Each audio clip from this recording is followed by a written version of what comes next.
नमस्कार दोस्तों, मैं हूं सुबोध विदुआ। पिछले वीडियो में हमने दो या दो से अधिक सिंपल सेंटेंस मिलाकर के एक कॉम्प्लेक्स सेंटेंस बनाया था नाउन क्लॉज का प्रयोग करके। ठीक है, मैंने आपसे बताया था कि कॉम्प्लेक्स सेंटेंस बनाने के लिए हमें दो क्लॉज की ज़रूरत पड़ती है। एक होता है प्रिंसिपल क्लॉज जो अपने आप में पूर्ण होता है, दूसरा होता है सबऑर्डिनेट क्लॉज जिसे हिंदी में आश्रित उपवाक्य कहते हैं। ये हमेशा प्रिंसिपल क्लॉज पर आश्रित रहता है। सबऑर्डिनेट क्लॉज हमने बताया था तीन प्रकार से बनाया जाता है। नंबर एक, नाउन क्लॉज से। नाउन क्लॉज से जब बनाते हैं तो ये नाउन का काम करता है। दूसरा एडजेक्टिव क्लॉज से, एडजेक्टिव क्लॉज हमेशा एडजेक्टिव का कार्य करता है। तीसरा एडवर्ब क्लॉज से, एडवर्ब क्लॉज हमेशा एडवर्ब का काम करता है। तो मित्रों, हम लोग नाउन क्लॉज आप पिछले वीडियो में बना चुके हैं। अब हम लोग को पढ़ना है एडजेक्टिव क्लॉज। तो हम लोग समझते हैं कि एडजेक्टिव क्लॉज क्या होता है और कैसे इसे पहचानते हैं। तो सबसे पहले आप समझिए सबऑर्डिनेट क्लॉज का एडजेक्टिव क्लॉज। मित्रों, हमेशा एडजेक्टिव क्लॉज सबऑर्डिनेटिंग इन कंजंक्शन से शुरू होता है। जो ये आपके रिलेटिव एडवर्ब हैं और रिलेटिव प्रोनाउन होते हैं, हमेशा एडजेक्टिव क्लॉज के पहले इनका प्रयोग होता है।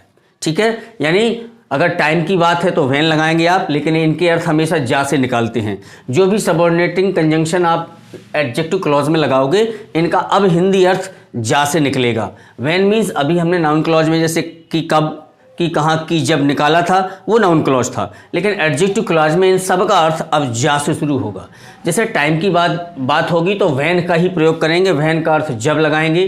ठीक है, वेयर का अर्थ जहाँ लगाएंगे। वाई का अर्थ जिस प्रकार लगाएंगे।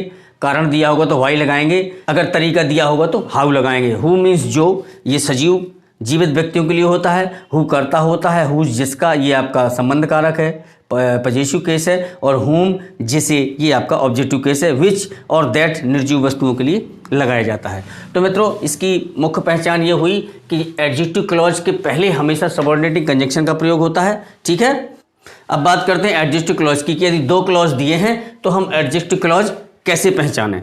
मित्रों, एडजेक्टिव क्लॉज हमेशा प्रिंसिपल क्लॉज में दिए गए नाउन या प्रोनाउन की विशेषता बताता है, या प्रिंसिपल क्लॉज में दिए गए नाउन या प्रोनाउन के संबंध में कोई जानकारी देता है, एक्स्ट्रा इंफॉर्मेशन देता है।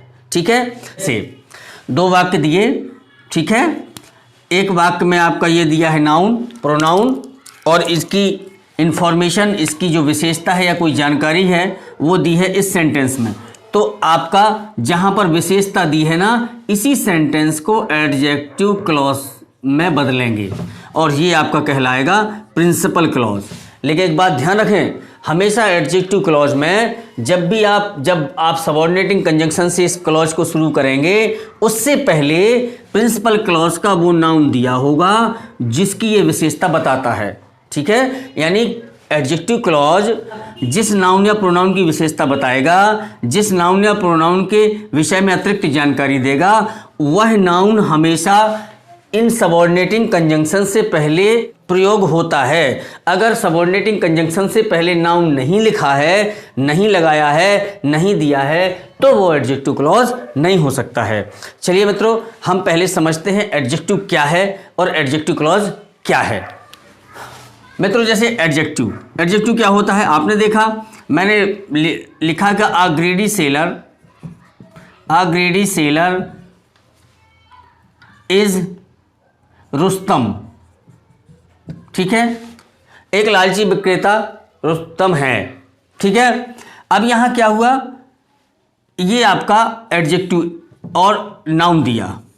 ठीक, यानी सेलर क्या है, नाउन, सेलर की विशेषता बताई, ग्रीडी एक अतिरिक्त जानकारी है, सेलर कैसा है, लालची है, इसको आप विशेषता कह सकते हैं, या इसके नाउन से संबंध में एक अतिरिक्त जानकारी दी इसने। ठीक है, तो ये हुआ एडजेक्टिव। एडजेक्टिव मित्रों हमेशा एक शब्द होता है, केवल एक ही शब्द होता है। और जो आपका एडजेक्टिव फ्रेज होता है, ठीक है, एडजेक्टिव फ्रेज में हमेशा दो या दो से अधिक वर्ड होते हैं।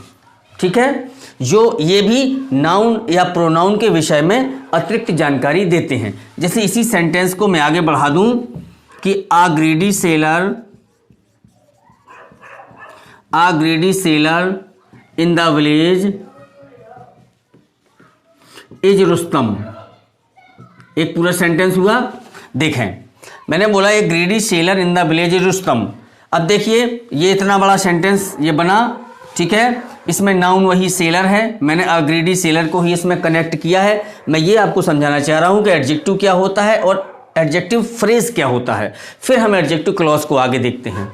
अ ग्रीडी सेलर, ये तो हो गया आपका एडजेक्टिव। इन द विलेज कौन है, ये 3 वर्ड है। इन द विलेज, गांव में कौन है, सेलर, यानी इस नाउन की जानकारी है, ये information extra.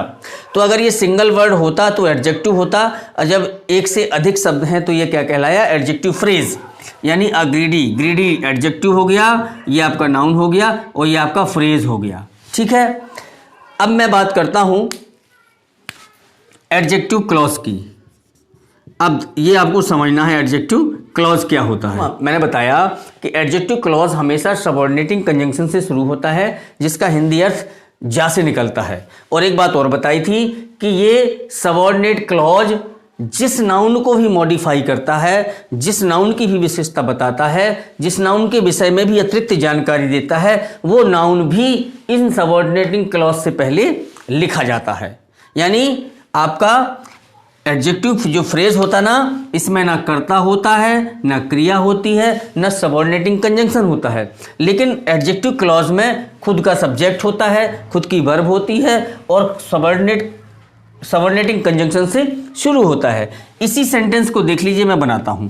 A greedy seller who is in the village is Rustam, is Rustam. अब देखें जरा, इसमें कोई एक्स्ट्रा चीज नहीं हुई, हमने इसमें केवल हु और इज को लगा दिया। तो हमने बताया था कि एडजेक्टिव क्लॉज का इसका खुद का सबऑर्डिनेट कंजंक्शन है, इसका खुद का हु स्वयं सब्जेक्ट होता है तो सब्जेक्ट है, इज वर्ब है और ये आपका प्रेडिकेट है।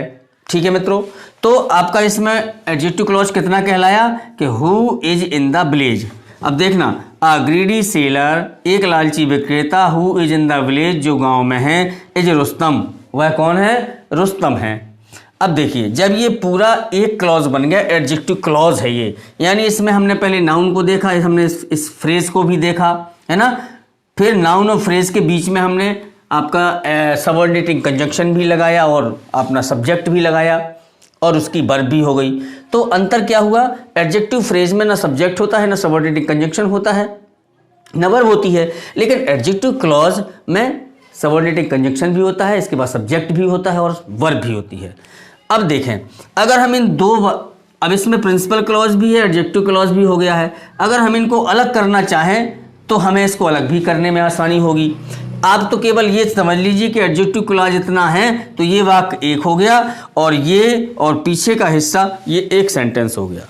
जैसे देखें, अब इनको मिला दें, a greedy seller, a greedy seller is Rustam. ठीक है, ये क्या हुआ, a greedy seller is Rustam, full stop. Who is in the village, अब हु किसके लिए है, सेलर के लिए। ठीक है, क्योंकि इसने सेलर को मॉडिफाई किया, विक्रेता को मॉडिफाई किया, विक्रेता के विषय में जानकारी दी, तो ये अपना सबऑर्डिनेटिंग कंजंक्शन से पहले आया, तो हु की जगह हो जाएगा ही, इज इन द विलेज। तो ये आपके 2 सेंटेंस हो गए। ठीक है, अब देखिए एडजेक्टिव क्लॉज की पहचान देखिए, ये सबऑर्डिनेटिंग कंजंक्शन से शुरू हुआ और इस सबऑर्डिनेटिंग कंजंक्शन से पहले वो नाउन भी दिया है जिसको उसने मॉडिफाई किया है। अब उदाहरणों के माध्यम से हम देखते हैं कि हमें ऐसे 2 सेंटेंस जब दिए हों और हमें कॉम्प्लेक्स सेंटेंस बनाना हो तो हम एडजेक्टिव क्लॉज का प्रयोग करके हम इन 2 सेंटेंसेस को मिलाकर एक सेंटेंस कैसे बनाते हैं। मित्रों, अब इन दिए गए सेंटेंसेस को मिलाकर एक कॉम्प्लेक्स सेंटेंस बनाने जा रहे हैं हम लोग। ठीक है, वो भी एडजेक्टिव क्लॉज के थ्रू। तो आपको इसमें 4 बातें ध्यान रखनी है। नंबर 1, एडजेक्टिव क्लॉज हमेशा उस वाक्य का बनता है जिस वाक्य में दूसरे वाक्य की नाउन की विशेषता दी हो। दूसरी बात, एडजेक्टिव क्लॉज हमेशा सबऑर्डिनेटिंग कंजंक्शन से शुरू होता है।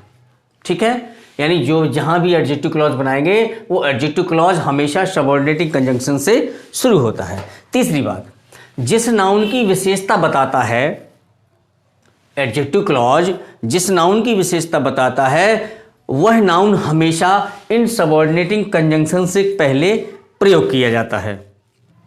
चौथी बात, अगर टाइम दिया है कहीं भी सेंटेंस में तो वहाँ व्हेन लगाएंगे।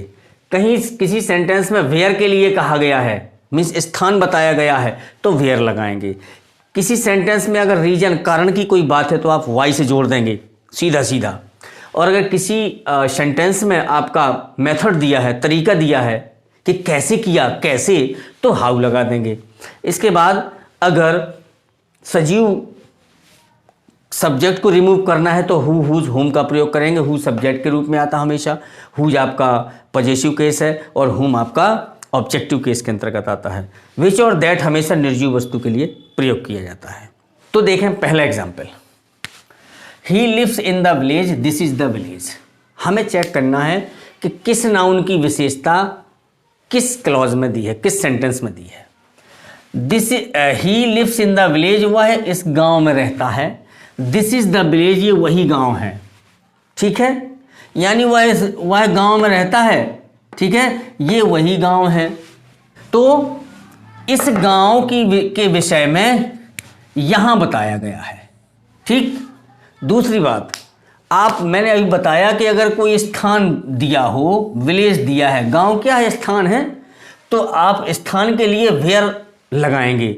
अब अगर इसको हिंदी में मिलाकर अर्थ निकालेंगे तो ऑटोमेटिक इसमें आ जाएगा, वह गांव में रहता है, यह वही गांव है, यानी यह वही गांव है जहां वह रहता है। अगर स्थान दिया है आपका सबऑर्डिनेट क्लॉज में तो उसके पहले आपको वेयर लगाना पड़ेगा, ठीक है। तो आपने उसके सामने मान लीजिए जैसे यहाँ वेयर लगा दिया, और आप ये भी बताया था कि इसके पहले आपको वो नाउन लगा है जिसको मॉडिफाई किया इसको, विलेज को। तो आप वेयर से तो शुरू कर नहीं सकते क्योंकि इसके पहले नाउन आना चाहिए, तो हमें यही बात वाला वाक्य पहले लिखना पड़ेगा कि this is the village where he lives. तो मित्रों ये वेयर आ गया, आपका एडजेक्टिव क्लॉज कितना कहलाया, ये कहलाया वेयर ही लिव्स। लेकिन दूसरी कंडीशन फॉलो होती कि नहीं, देखें, इस वेयर के पहले दिया है द विलेज, अर्थात इसके पहले नाउन दिया है जिसके बारे में इसने बताया है कि वह वहां रहता है जहां वह रहता है। कहां रहता है, इस गांव में रहता है, अर्थात ये नाउन भी आ गया। एग्जाम्पल दूसरा देखिए, Geeta will go to class, Geeta class जाएगी, I don't know the time, मैं समय नहीं जानता हूं, ठीक है। अब देखो इसमें क्या आ गया, टाइम की बात आ गई, तो टाइम का मतलब है, टाइम के लिए मैंने कहा था कि व्हेन लगाना है आपको। इसके बाद भी हिंदी अर्थ निकाल लीजिए, Geeta will go to class, Geeta class जाएगी, I don't know the time, मैं समय नहीं जानता हूं। I don't know the time, इस टाइम के लिए उसने कहा कि Geeta will go to class, कहां जाएगी, क्लास जाएगी, कब, यानी टाइम की बात है, ठीक है। तो इस नाउन के विषय में संबंध में इस क्लॉज में कहा गया है, विशेषता बताई गई या टाइम की एक्स्ट्रा इंफॉर्मेशन इसमें दी गई है। तो हम क्या करें, अब टाइम दिया है तो आप तो व्हेन लगा दो टाइम के हिसाब से, नहीं लगाना तो आप पहले अर्थ निकाल लो कि मैं समय नहीं जानता हूं जब गीता क्लास जाएगी। तो जब आ गया तो भी आपका व्हेन ही आएगा, ठीक है।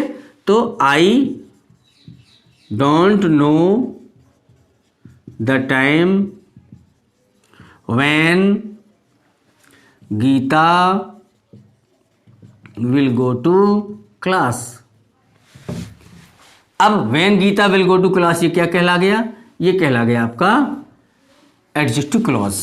और आप देखें ये आपका सबऑर्डिनेटिंग कंजंक्शन से भी शुरू है और इसके पहले वो नाउन भी दिया है जिसको इसने क्वालिफाई किया है, जिसके विषय में अतिरिक्त सूचना दी है।